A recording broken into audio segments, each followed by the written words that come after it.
मोनोहाइड्रोक्सी alcohol के निर्माण की विधि यानी प्रिपरेशन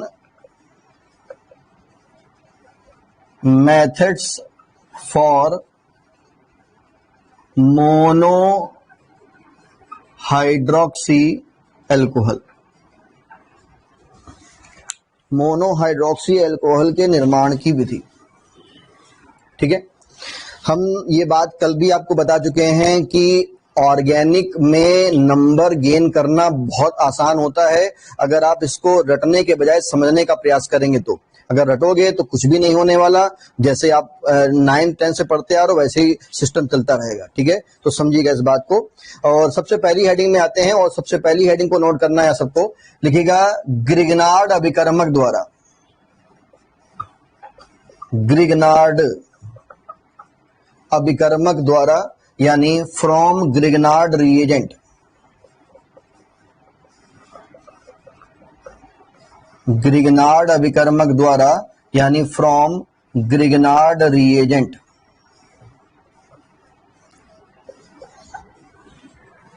ठीक है, चलो अब देखिए बेटा, यहां पर जो ग्रिग्नार्ड रिएजेंट है इसकी कहानी पहले सुन लो, समझ लो, उसके बाद आगे कहानी बात करेंगे। ग्रिग्नार्ड अभिकर्मक क्या होता है? ग्रिग्नार्ड अभिकर्मक शायद पहले से पढ़ रखा हो, हमने पहले से बताया भी हुआ है 11th में, फिलहाल नहीं मालूम, सुनो ध्यान से। RMGX को हम लोग बोलते हैं ग्रिग्नार्ड रिएजेंट, ग्रिग्नार्ड अभिकर्मक, और RMGX का मतलब बोल सकते हो एल्किल मैग्नीशियम हैलाइड, ग्रिग्नार्ड अभिकर्मक। ठीक है, अब इसके बारे में जो बताने जा रहे हैं दो बातें हैं, और ये दो बातें ऐसी हैं जो पूरी ऑर्गेनिक में रिपीट होने वाली हैं। इसका कोई तीसरा पॉइंट है ही नहीं इन दो पॉइंट को छोड़कर। ठीक है, सुनिएगा ध्यान से। RMGX की अगर हम बात करते हैं तो सबसे पहली बात तो ये कि ग्रिग्नार्ड रिएजेंट जो है ये एक ऑर्गेनोमेटेलिक कंपाउंड है, जिसको हम लोग बोलते हैं हिंदी में कार्बनिक धात्विक यौगिक। आपको नाम सुन में आ रहा होगा, ऑर्गेनोमेटेलिक यानी कि कार्बनिक धात्विक, यानी एक ऐसा यौगिक जिसमें कार्बनिक भाग भी हो और धात्विक भाग भी हो, उसको बोलते हैं कार्बनिक धात्विक। तो ये हमारे सामने कार्बनिक भाग हो गया और ये हमारे सामने धात्विक भाग हो गया, तो इसलिए ये किस कैटेगरी में आ गया? कार्बनिक धात्विक यौगिकों में, यानी ऑर्गेनोमेटेलिक कंपाउंड में, जिसको शॉर्ट में OMC भी बोलते हैं। ठीक, चलिए, ये हमारे पास एक और बेटा कंपाउंड लिखा हुआ है RONA का। इसमें भी अगर ध्यान दिया जाए तो ये हमारा हो गया ऑर्गेनिक पार्ट और ये हो गया हमारे पास metallic part, but it is not a organometallic compound, यानी ये OMC यानी कार्बनिक धात्विक यौगिक नहीं है।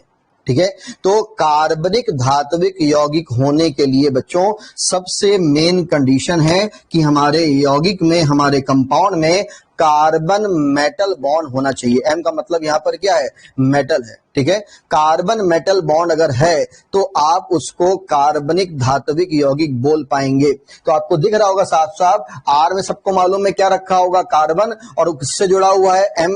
Mg के साथ, जो कि क्या है हमारे पास? मेटल। इस वजह से ये एक कार्बनिक धात्विक यौगिक है। और यहाँ पे अगर आप ध्यान दें तो कार्बन जुड़ा हुआ है किससे? ऑक्सीजन से, इसलिए ये कार्बनिक धात्विक यौगिक नहीं है। तो ऐसा क्वेश्चन ऑब्जेक्टिव में आपको मिल सकता है कि कार्बनिक धात्विक यौगिक की शर्त क्या है, तो उसमें ध्यान रखिएगा, उसमें कार्बन मेटल यानी कार्बन धातु बॉन्ड होना चाहिए। ठीक है, चलिए एक पॉइंट तो ये क्लियर हो गया सबको। अब जरा ध्यान दीजिएगा, अब सबको मालूम होना चाहिए कि जो धातुएं होती हैं, जो मेटल होते हैं, वो ध्यान रखिएगा वो हमेशा पॉजिटिव होते हैं। तो यहां पर हमने पॉजिटिव डेल्टा का साइन यूज किया। अब ये जो साइन हम लोग यूज करेंगे, डेल्टा ही साइन यूज करेंगे, क्योंकि जो बॉन्ड होते हैं वो पूरी तरीके से ना टूटकर आंशिक रूप से टूटते हैं, इसलिए आंशिक बंद ही बात करेंगे। अब अगर धातुएं पॉजिटिव हैं तो जाहिर सी बात है जो हमारा ऑर्गेनिक पार्ट होगा वो कैसा होगा बच्चों? निगेटिव होगा, क्योंकि वो जुड़ा हुआ है धातु के साथ। ठीक, अब अगला पॉइंट सुनिएगा, अगर इस R के ऊपर निगेटिव चार्ज आ रहा है तो ध्यान रखिएगा इस निगेटिव R के दो तरीके के बिहेवियर, दो तरीके के व्यवहार, दो तरीके के काम देखने को मिलेंगे, और इसका कोई तीसरा काम है ही नहीं पूरी ऑर्गेनिक में। क्या क्या काम है? या तो ये काम करेगा या तो ये बिहेव करेगा न्यूक्लियोफाइल के तरीके से, जिसको हम लोग बोलते हैं हिंदी में नाभिक स्नेही अभिकर्मक, और या तो ये बिहेव करेगा एक बेस यानी एक क्षार के तरीके से, और इसका कोई भी काम नहीं होगा। ठीक है, या तो नाभिक स्नेही अभिकर्मक, नाभिक स्नेही जिन्होंने नहीं पढ़ा हो 11th में फिर से बता दें, नाभिक स्नेही कुछ रटना नहीं है, नाम में समझो, नाभिक से स्नेह करने वाला। और सबको मालूम है नाभिक कैसा होता है, किसी भी एटम का पॉजिटिव होता है तो उसके पास कौन जाएगा? निगेटिव। तो निगेटिव का मतलब नाभिक स्नेही न्यूक्लियोफाइल। तो अब निगेटिव होने की वजह से हमने इसको बोल दिया नाभिक स्नेही। अब सवाल ये है कि हम इसको क्षार क्यों बोल रहे हैं? ठीक है, क्षार इसलिए बोल रहे हैं अगर इसके ऊपर नेगेटिव चार्ज है तो ये किसी भी H प्लस को अपने साथ जोड़ सकता है। अगर ये अपने साथ H प्लस को जोड़ सकता है, इसका मतलब ये किसका काम कर सकता है? बेस का, यानी क्षार का। क्योंकि हम लोगों ने पढ़ रखा है कि क्षार वो होते हैं जो H प्लस लेते हैं। तो दो ही काम है, या तो किसी क्रिया में, किसी रिएक्शन में ये भाग किसका काम कर रहा होगा? नाभिक स्नेही अभिकर्मक का, या किसका काम कर रहा होगा? बेस यानी क्षार का। अब सवाल ये उठा कि कब हमको मालूम पड़े कि ये नाभिक स्नेही का काम कर रहा होगा कि कब ये बेस का काम कर रहा होगा। तो ये ध्यान रखिएगा कि अगर कहीं पर भी सन के साथ जुड़ा हुआ आपको H मिल जाए, सन का मतलब सल्फर, ऑक्सीजन एंड नाइट्रोजन, इनके साथ कहीं पर भी आपको जुड़ा हुआ बेटा H दिखाई दे जाए तो this H is known as acidic H, यानी इस H परमाणु को हमेशा अम्लीय H परमाणु कहा जाता है। यानी जहां पर भी आपको अम्लीय H परमाणु मिलेगा वहां पर ये हमेशा किसका काम कर रहा होगा? बेस यानी कि क्षार का। ठीक है, और सन का मतलब क्या बताया? सल्फर, ऑक्सीजन और नाइट्रोजन से जुड़ा हुआ H अगर आपके पास है तो हमेशा अम्लीय H का काम करेगा, और अगर अम्लीय H नहीं है तो हमेशा किसका काम करेगा? नाभिक स्नेही का। ठीक है, इतनी बात जल्दी सब बच्चे नोट कर लें कॉपी में, उसके बाद हम इसके बारे में लिखते हैं।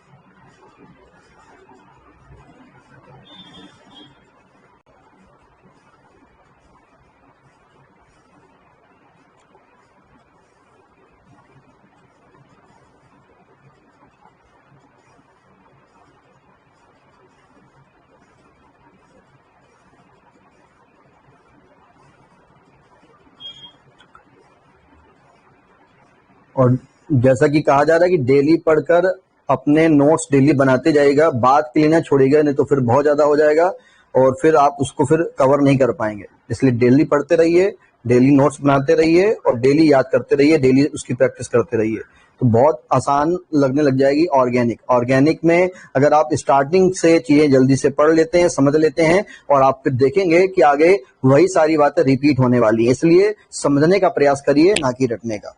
इसको हटा दें, ये नोट कर लिया होगा सब बच्चों ने।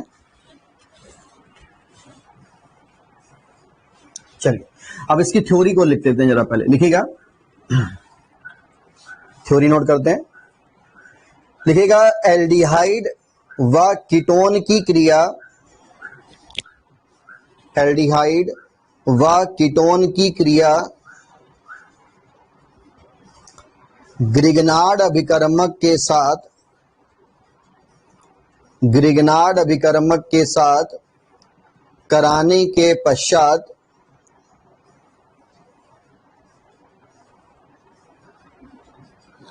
एल्डिहाइड व कीटोन की क्रिया ग्रिगनार्ड अभिकर्मक के साथ कराने के पश्चात जल अपघटन करने पर, जल अपघटन करने पर प्राथमिक, द्वितीयक व तृतीयक एल्कोहल प्राप्त होते हैं। एल्डिहाइड व कीटोन की क्रिया ग्रिगनार्ड अभिकर्मक के साथ कराने के पश्चात जल अपघटन करने पर प्राथमिक, द्वितीयक व तृतीयक एल्कोहल प्राप्त होते हैं। ठीक है बेटा, समझो जरा। सबसे पहले इसका नाम बताइए क्या होगा, यहां बना दे रहे हैं। इसका आपको सिंपल नाम बताना है, आईपीएससी नहीं बतानी है। इसका सिंपल नाम क्या होगा? हाँ बिल्कुल सही आंसर है, इसका नाम होगा बेटा फॉर्मेल्डिहाइड। ठीक है, तो ये जो कंपाउंड हमने यहां पर लिया हुआ है इसका नाम होगा फॉर्मेल्डिहाइड। ठीक है, चलिए, और किससे मेन हेडिंग जो पड़ी है उसको लेना है। तो ये बेटा हमने क्या ले लिया, RMgX। अब जरा ये बताइए कि यहां पर एसिडिक H यानी अम्लीय H है कि नहीं है फॉर्मेल्डिहाइड में? फॉर्मेल्डिहाइड में अम्लीय H है कि नहीं? Yes no? ठीक है, तो यहां पर कोई भी अम्लीय H नहीं है। अम्लीय H अगर नहीं है तो आप लोगों ने समझ लिया, पढ़ लिया कि यहां पर किसका काम कर रहेगा, फिर नाभिक स्नेही अभिकर्मक का। चलिए ध्यान दीजिएगा, यहां पर R के ऊपर बोलो क्या आएगा बेटा, निगेटिव। ये वाला पार्ट कैसा होगा, पॉजिटिव। ध्यान देंगे, सी में और ओ में सबको मालूम है ओ की इलेक्ट्रोनेगेटिविटी ज्यादा होती है। फोन पढ़ते हो पहले एफ आता है, फिर ओ आता है, फिर एन आता है, यानी ओ की इलेक्ट्रोनेगेटिविटी ज्यादा होगी। इलेक्ट्रोनेगेटिविटी को जिसको आप बोलते हो हिंदी में विद्युत ऋणात्मकता, यानी यहां पर ओ की इलेक्ट्रोनेगेटिविटी ज्यादा है, मतलब होता है इलेक्ट्रॉनों को खींचने की क्षमता किसकी ज्यादा है, ओ की। तो बताइए सारे इलेक्ट्रॉन किसके पास जाएंगे, ओ के पास। ओ के ऊपर क्या आ जाएगा, माइनस। सी के ऊपर क्या आ जाएगा, प्लस। बाकी RMgX में कौन माइनस होगा कौन प्लस, पहले सारी कहानी क्लियर है। और अब हमको ये भी बात क्लियर है कि यहां पर ये काम करने वाला है न्यूक्लियोफाइल का, क्योंकि अम्लीय है ही नहीं। क्या काम करोगे, जहां पर नेगेटिव को पॉजिटिव से और पॉजिटिव को नेगेटिव से जोड़ा जाएगा, बोलो क्या आएगा, H। नीचे क्या आएगा, H। सेंटर में आ जाएगा C। C बेटा पॉजिटिव है और इससे हम लोग R लगा देंगे। यहां पर दो बॉन्ड थे, एक बॉन्ड टूट गया, यहां बचेगा सिंगल बॉन्ड। O पर क्या आ रहा है, नेगेटिव। नेगेटिव से क्या जोड़ेंगे, MgX, यानी यहां पर बेटा आएगा O के साथ MgX। इसके बाद आप ध्यान दीजिए, तो आपने लिखा हुआ है आगे, कराने के पश्चात क्या करना है, जल अपघटन करना है, हाइड्रोलिसिस करनी है। तो यहां पर अगले स्टेप में एरो के ऊपर क्या ले लिया, H2O। और H2O यानी ये ध्यान रखना, ऑर्गेनिक में जहां पर भी जल अपघटन होगा वहां पर हमेशा हम लोग अम्लीय माध्यम यूज करेंगे, यानी H+ को ले लेंगे। ठीक है, अब की कहानी क्या होगी, अब की कहानी ये होगी कि अब हम लोग इस बॉन्ड को यहां से ऐसे अलग कर लेंगे, H2O का यहां पर H रख लेंगे और H2O का यहां पर OH रख लेंगे। अब यहां से जो कुछ मिलेगा उसको जरा जोड़ के लिखते हैं, कैसे लिखते हैं समझो जरा।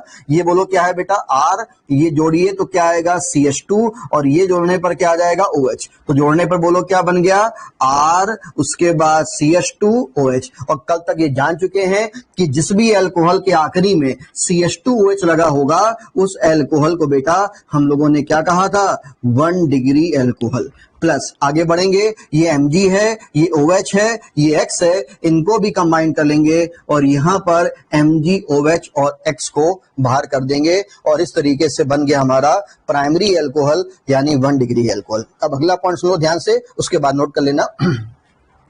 ध्यान रखिएगा, एल्डिहाइड में फॉर्मेल्डिहाइड ही एक ऐसा एल्डिहाइड है जो हमको हमेशा प्राथमिक अल्कोहल देगा, 1 डिग्री अल्कोहल देगा। इसके अलावा अगर आपने कोई और एल्डिहाइड ले लिया, जैसे एस्टल्डिहाइड ले लिया या प्रोपेनल्डिहाइड ले लिया या ब्यूटेनल्डिहाइड ले लिया, हर एक एल्डिहाइड से सेकेंडरी यानी 2 डिग्री अल्कोहल ही बनेगा। वो कैसे होगा उसकी जानकारी आगे अगली लेक्चर में मिलेगी। अभी आप जल्दी से इसको नोट करिएगा और इसके बाद अगली लेक्चर की बात करें। नोट करो जल्दी से बेटा।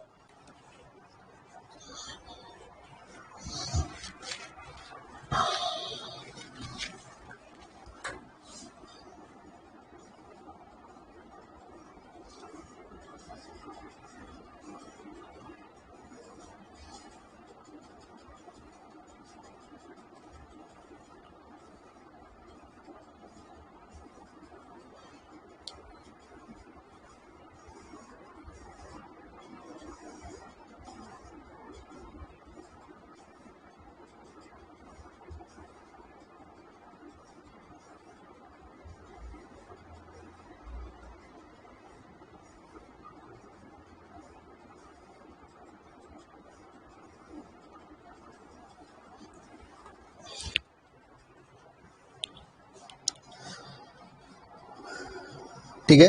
और ये जो MgOH और X सामने आपको दिखाई दे रहा है, इस टाइप के कंपाउंड के नाम नहीं लिखे जाते हैं, इनको हम लोग सिंपल योगात्मक यौगिक बोल देते हैं। अगर आपको फिलहाल इसका नाम लिखना भी है तो आप इसको मैग्नीशियम हाइड्रोक्सी हैलाइड बोल सकते हैं, ठीक है। बाकी आप चाहें तो सिंपल इसको बोल सकते हैं योगात्मक यौगिक, इंग्लिश में बोलते हैं एडिशनल कंपाउंड, एडिशनल कंपाउंड, योगात्मक यौगिक।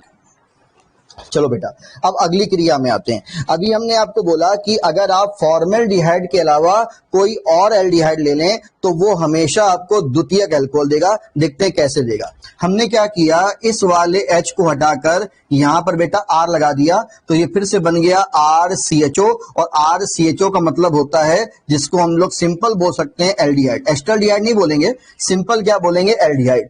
ये कोई भी एल्डिहाइड हो सकता है केवल फॉर्मेल्डिहाइड को छोड़कर, ठीक है। फॉर्मेल्डिहाइड के अलावा कोई भी एल्डिहाइड हो सकता है, क्योंकि फॉर्मेल्डिहाइड के लिए तो H कंपलसरी है ना, बाकी आप R में कुछ भी रखो, ठीक है, तो एस्टल्डिहाइड इस तरीके से आपको मिलता रहेगा। चलिए खैर आगे बढ़ेंगे।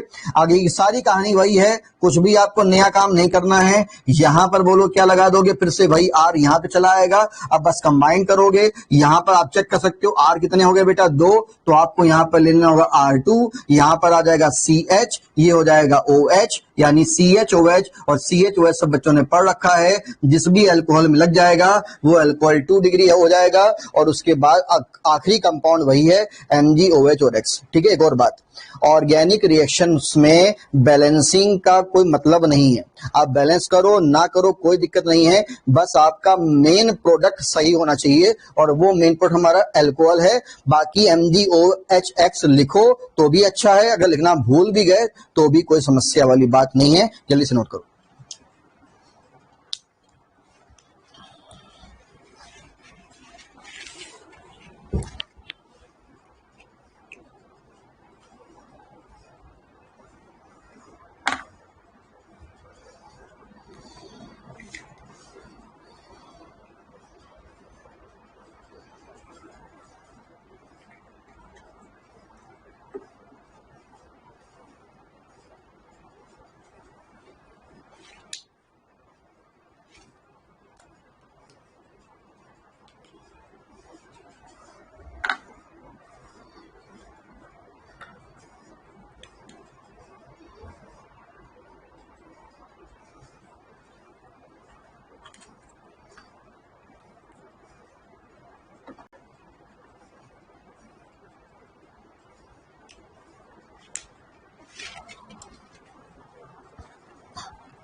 नोट कर लिया सब बच्चों ने?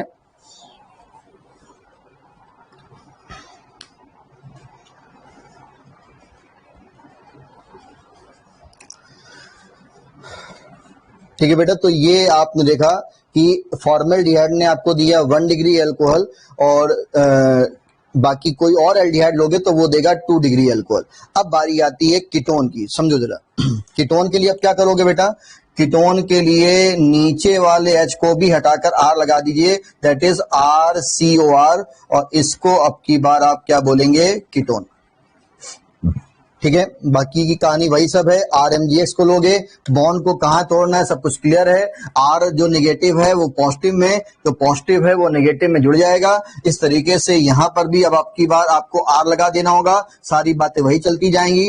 R कितने हो जाएंगे, 3, यानी बोल सकते हैं R3। तो यहाँ पे बेटा आपकी बार आपको लगा देना होगा R3, और सेंटर बजेगा COH, तो ये यहाँ पर आपको लगा देना होगा COH, और COH जिस भी अल्कोहल में लगा होगा वो बेटा होगा 3 डिग्री, यानी टर्शरी अल्कोहल।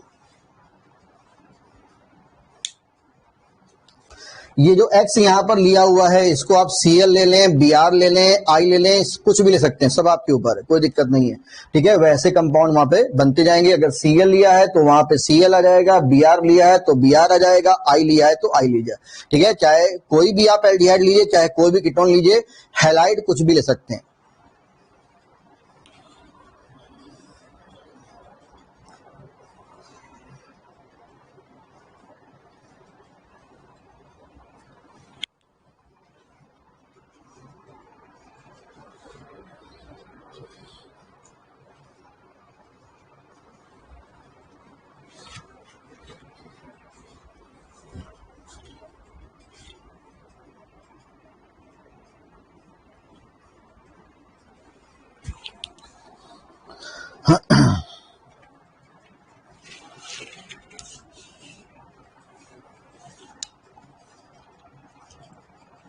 जल्दी से नोट करिए।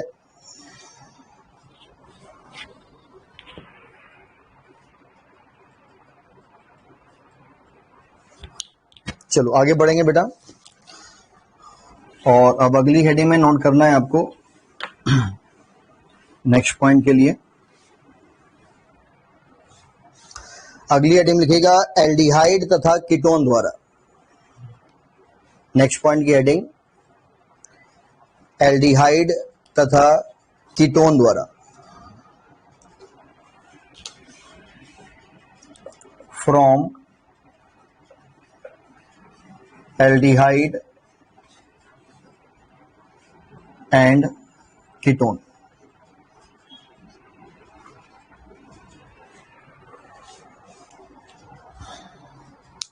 हाँ लिखते हैं, लिखिएगा एल्डिहाइड व कीटोन का एल्डिहाइड व कीटोन का अपचयन करने पर एल्डिहाइड व कीटोन का अपचयन करने पर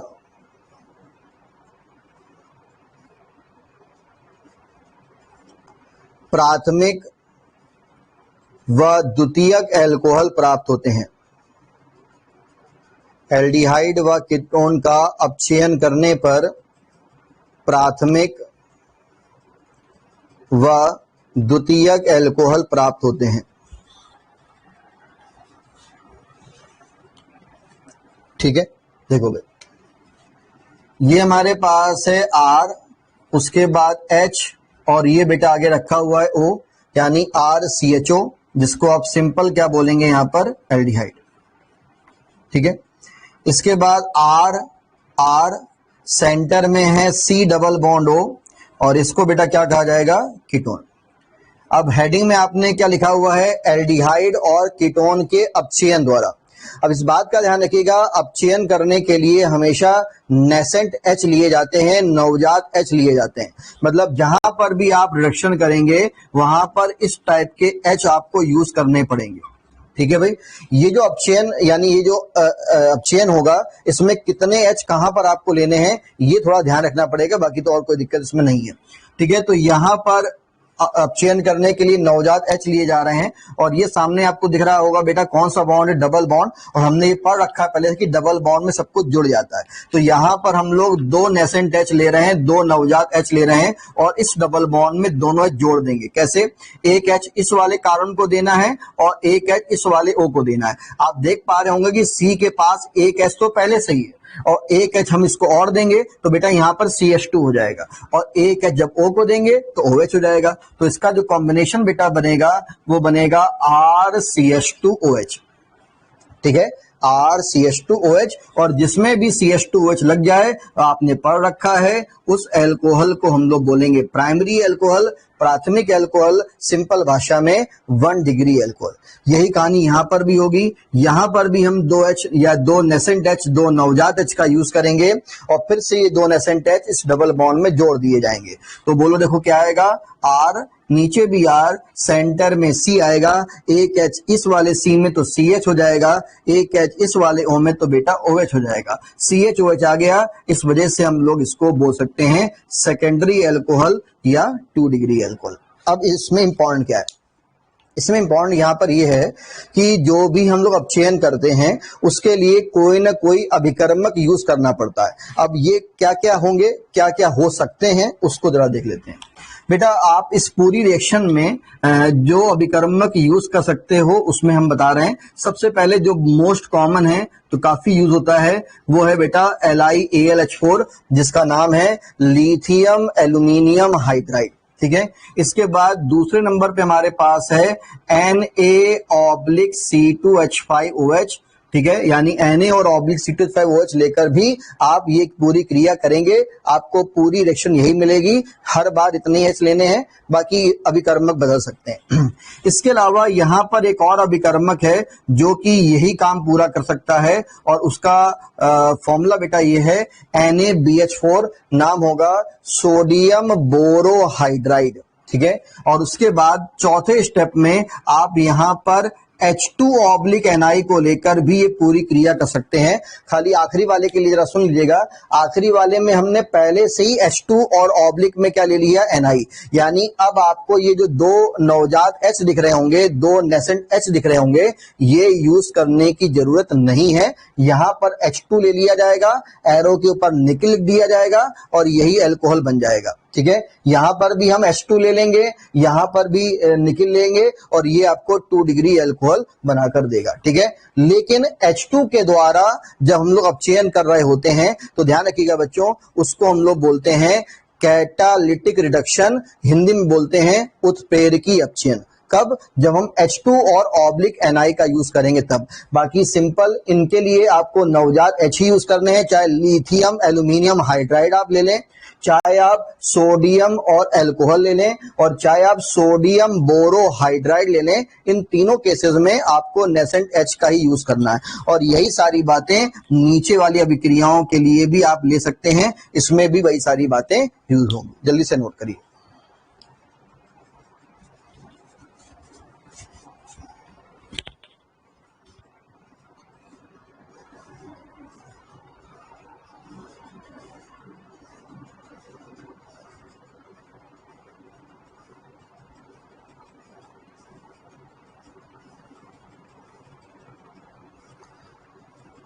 हर बार रिएक्शन रिवर्सिबल रहेगी, कोई भी इरिवर्सिबल ही होगी। उत्क्रमणीय अभिक्रिया कोई नहीं है, हर एक अभिक्रिया अनुत्क्रमणीय है।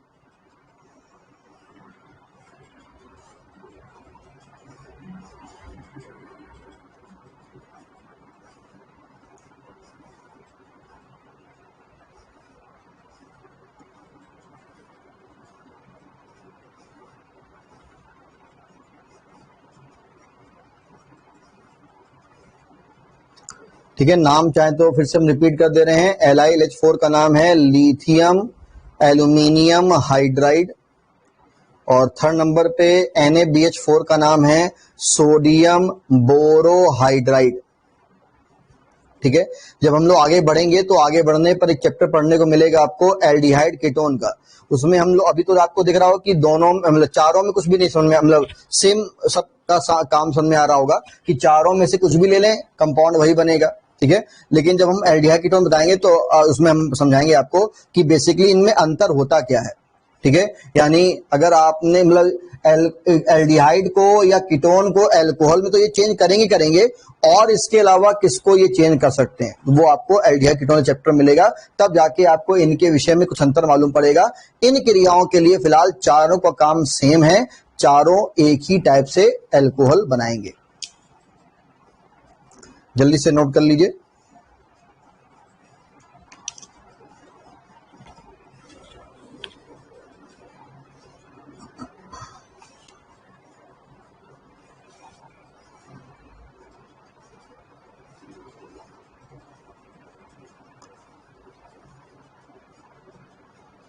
चलिए आगे बढ़ते हैं बेटा नेक्स्ट शेडिंग के लिए।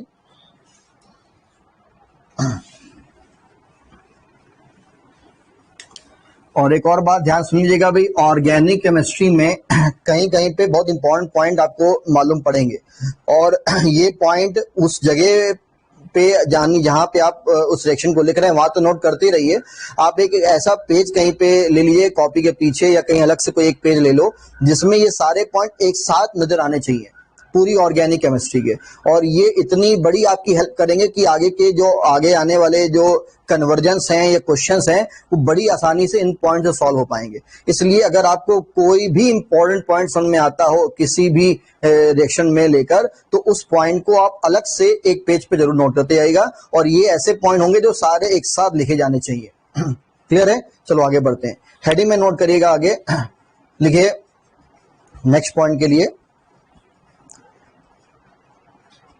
एल्कीन द्वारा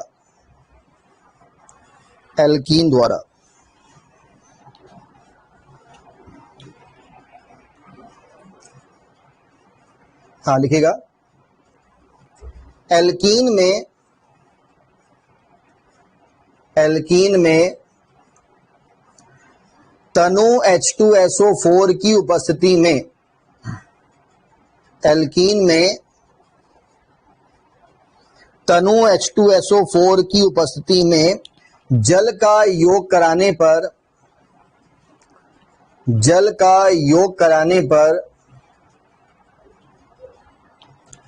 प्राथमिक, द्वितीयक एवं तृतीयक एल्कोहल प्राप्त होते हैं।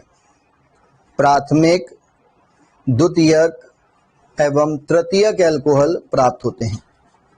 देखिए भाई, ये हमारे पास है CH2 डबल बॉन्ड CH2। हमने पहले से बात बता रखी है, फिर से सुन लीजिएगा। एल्कीन के बारे में मैंने बताया था, एल्कीन दो प्रकार की होती हैं, एक सम्मित और एक असम्मित। अगर आपको डबल बॉन्ड के दोनों साइड में सब कुछ सेम दिखता है तो दिस इज असम्मित, यानी कि सिमिट्रिकल एल्कीन, ये एक सम्मित एल्कीन है। और अगर अगल बगल समान ना हो तो वो असम्मित हो जाएगी। किसका योग कराना है बेटा? जल का। तो जल के लिए हमने HOH या H2O को ऐसे ले लिया है, और ये सारा काम होगा डाइल्यूट यानी कि तनु H2SO4 को लेकर। अब जैसा कि आपको बता दिया गया, ये एक सम्मित एल्कीन है, तो सम्मित एल्कीन को या एल्कीन में ध्यान रखिएगा, बॉन्ड को किसी की भी तरफ तोड़ सकते हो, इस तरफ या उस तरफ। चलिए हमने क्या किया, ये वाला बॉन्ड तोड़ दिया ऐसे। जब ऐसा करोगे तो सारे इलेक्ट्रॉन यहां पर आएंगे, चार्ज नेगेटिव आएगा, यहां पर चार्ज पॉजिटिव होगा। H आपको मालूम है पॉजिटिव होगा और OH नेगेटिव। क्या काम करना होगा? पॉजिटिव को नेगेटिव में, नेगेटिव को पॉजिटिव में जोड़ेंगे। जब आप ये वाला H इस CH2 में जोड़ेंगे बेटा, तो आपको जोड़ने पर क्या मिल जाएगा? CH3। उसके बाद सिंगल बॉन्ड आ जाएगा, क्योंकि एक बॉन्ड हमने तोड़ दिया है, और इस OH नेगेटिव को इसमें जोड़ोगे तो ये बेटा आपको देगा CH2OH। जैसा कि आप देख पा रहे होंगे, इसके आखिरी में CH2OH लग गया, और CH2OH लगने का मतलब ये कौन सा अल्कोहल बन गया? 1 डिग्री अल्कोहल। और वैसे इसका बेटा सिंपल नाम आप लोगों ने कल पढ़ रखा है, इसको हम लोग और क्या बोलते थे? Ethyl alcohol. चलिए आगे जल्दी से बढ़ते हैं। अगला हमारे पास रिएक्शन में CH3, उसके बाद CH डबल बॉन्ड CH2, और ये हमारे पास हो गया H2O, और ये भी आपको लेना होगा डाइल्यूट H2SO4 के साथ। अब सवाल ये उठा कि ये तो एक सम्मित ना होकर असम्मित एल्कीन है, क्योंकि डबल बॉन्ड के इधर 2 कार्बन है, डबल बॉन्ड के उधर एक ही कार्बन है। सवाल ये है कि बॉन्ड को कहां तोड़ा जाए। अब इसकी भी कहानी समझ लेते हैं, और ये एक ऐसा पॉइंट है जो बहुत बार रिपीट होगा, ध्यान दीजिएगा। ये आपके सामने बेटा CH3 आ रहा होगा, ध्यान सुन लें। जितने भी एल्किल समूह होते हैं सब में प्लस आई प्रभाव होता है, ठीक है? प्लस आई, ये फर्स्ट ईयर में हम लोगों ने पढ़ा था, प्लस आई माइनस आई। फिर भी जिन्होंने नहीं पढ़ा है वो खाली सुन लीजिए, कुछ भी रटना नहीं है, इसलिए कह रहे हैं समझने का प्रयास करिए। देखिए, प्लस किसी के ऊपर कब आता है? जब वो इलेक्ट्रॉन डोनेट करता है किसी को, जब इलेक्ट्रॉन देता है तभी तो प्लस आता है। बस समझ लीजिए कि जब प्लस आई की बात आए, जितने भी एल्किल समूह होते हैं सब में प्लस आई होते हैं, इस बात को याद रखिए। और प्लस आई का मीनिंग क्या हो गया? प्लस आई का मीनिंग हो गया इलेक्ट्रॉनों को देने वाला समूह, यानी ये इलेक्ट्रॉन देगा। किसको देगा इलेक्ट्रॉन बेटा? CH को देगा पहले, और CH किसको इलेक्ट्रॉन देना चाहेगा? CH2 को। इसके बाद तो कुछ है नहीं, तो यानी सारे इलेक्ट्रॉन CH2 के पास ही आएंगे। अगर ऐसा होगा तो फिर से बॉन्ड को तोड़ेंगे CH2 की तरफ, तो ये नेगेटिव हो जाएगा, ये पॉजिटिव होगा, ये H पॉजिटिव होगा, ये OH नेगेटिव होगा। पॉजिटिव को बेटा नेगेटिव में और नेगेटिव को पॉजिटिव में जल्दी से जोड़ लेते हैं। ये हमारे पास हो जाएगा CH3, उसके बाद CH पॉजिटिव है, इसके साथ हम लोग OH को जोड़ लेंगे। आगे हमारे पास सिंगल बॉन्ड आएगा, ये H CH2 में जोड़ेंगे तो बेटा CH3 आ जाएगा। आप देख पा रहे होंगे बीच में CHOH लग गया। CHOH का मतलब ये सेकेंडरी अल्कोहल हमारा हो गया। अब इसके साथ साथ अगर हम इसका सिंपल नाम लिखना चाहें तो हम लोगों ने कल पढ़ रखा है कि जहां पर भी CH3 CH CH3 दिख जाए वो एक आइसो ग्रुप होता है, यानी इसका नाम बेटा हो गया आइसोप्रोपिल, और आगे आपको क्या लेना होगा? अल्कोहल, आइसोप्रोपिल अल्कोहल, यानी कि 2 डिग्री अल्कोहल। आखिरी में बढ़ते हैं। आखिरी में हमारे पास एक और एल्कीन है CH3 और सेंटर में है C डबल बॉन्ड CH2। ये भी एक प्रकार की असम्मित एल्कीन है। इसमें भी हम वही काम करने जा रहे हैं जो अभी हमने पहले पढ़ाया आपको। फिर से वही कहानी। CH3 बेटा आपको मालूम है इलेक्ट्रॉन डोनेट करेगा, क्योंकि प्लस आई प्रभाव शो कर रहा है, प्रदर्शित कर रहा है। CH3 ये वाला भी इलेक्ट्रॉन देगा, C को देगा, C CH2 को देगा, बॉन्ड को तोड़ेंगे CH2 की तरफ, ये बेटा निगेटिव, ये आपका positive, H positive, OH negative, negative positive में, पॉजिटिव निगेटिव में। यहाँ पर बेटा आएगा CH3, नीचे भी रखोगे CH3, सेंटर में आएगा C पॉजिटिव है, इससे OH को जोड़िए तो यहाँ पर आएगा OH, H पॉजिटिव इसमें जुड़ेगा तो यहाँ पर आ जाएगा CH3। और फिर से आपको दिख रहा होगा कि इसके सेंटर में ये COH आ गया, COH का मतलब ये आपका 3 डिग्री एल्कोहल हो गया। और कल आपको इसका एक सिंपल नाम बताया था हमने और कहा था ये ग्रुप कहीं पर भी आपको दिख जाए ये तृतीयक ब्यूटिल समूह होता है, जिसको आप इंग्लिश में टी ब्यूटिल के नाम से बोलते हैं और OH की वजह से आप इसके नाम में एल्कोहल लगा देते हैं। तो ये बन गया आपका 1 डिग्री, ये बन गया 2 डिग्री, ये बन गया 3 डिग्री। जल्दी से नोट करिए।